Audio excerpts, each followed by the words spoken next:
আজকে কাজ হলো কুমিল্লা বক্ষবতী হসপিটালের একটি এসির কাজের ব্লগ নিয়ে হাজির হলাম।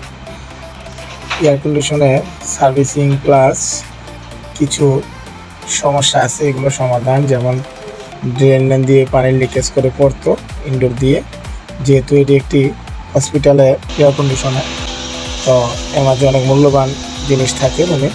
ওই রুমে মেশিন থাকে, কম্পিউটার থাকে। তো এখান দিয়ে যেহেতু পানি পড়তেছে, এই জন্য আমি ইনডোরটি খুলে দেখলাম সমস্যাটা কী। তো সমস্যাটি কী তার আগে আমি খোলার পরে সার্ভিসিংটি করে নিলাম।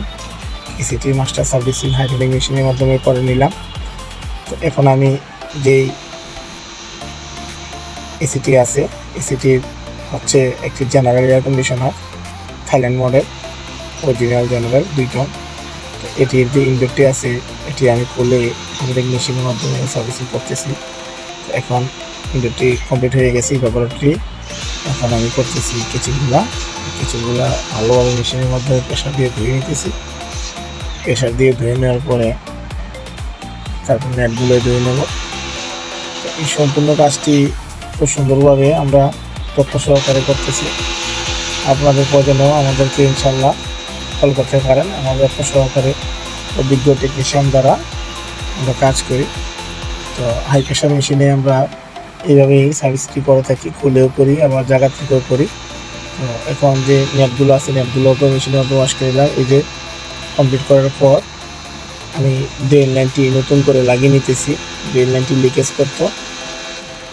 করতো। ড্রেন লাইনটি খোলা পাইছি আমি, তো লুজ ছিল। এখন আমি ড্রেন লাইনটি লাগিয়ে নেওয়ার পরে ইনডোরটি আবার জায়গায় ফিটিং করে নিলাম। ফিটিং করে নেওয়ার পরে দেখতেছি ঠিক ফিটিং হয়েছে কিনা। তারপর আবার যেহেতু এই এসিটির সার্কিটটি আগেই পরিবর্তন করা ছিল, তো আমি আবার এই সার্কিটটি নতুন করে কানেকশন করে দিতেছি। আগের মেকানিক এগুলো ডাইরেক্ট লাইন করে দিয়েছিল, বেজের সাথে লাগাইনি, আমি এগুলো বেজের সাথে মিলিয়ে লাগিয়ে নিলাম। সার্কিটটিকে আবার রানিং করে দিলাম। তো এইভাবে সম্পূর্ণভাবে ইনডোরটি ফিটিং করে নিলাম। এইভাবে আমরা কাজটি করে থাকি। এখন ইনডোরটি খুব সুন্দর করে ফিটিং করে নিলাম। এইভাবে ইনশাল্লাহ সমাধান করার পরে দেখলাম যে এসির মধ্যে পর্যাপ্ত পরিমাণে ঠান্ডা হচ্ছে না।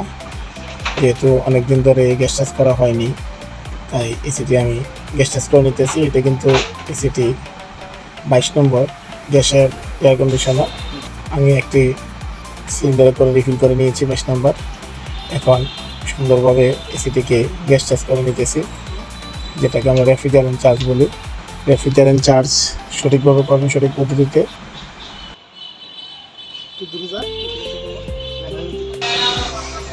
তো ইনশাল্লাহ এইভাবে আমরা কাজটি সম্পন্ন করতেছি। 22 নম্বর গ্যাস রিফিল করতেছি। 22 নম্বর গ্যাস বর্তমানে কিন্তু অনেকটাই চড়া দামে বিক্রি হচ্ছে, যেহেতু এটা কোম্পানি ব্যান করে দিছে। যেহেতু এটার মধ্যে সিএফসি যুক্ত গ্যাস, এটার মধ্যে সিএফসি পরিমাণটা অনেকটাই বেশি থাকে।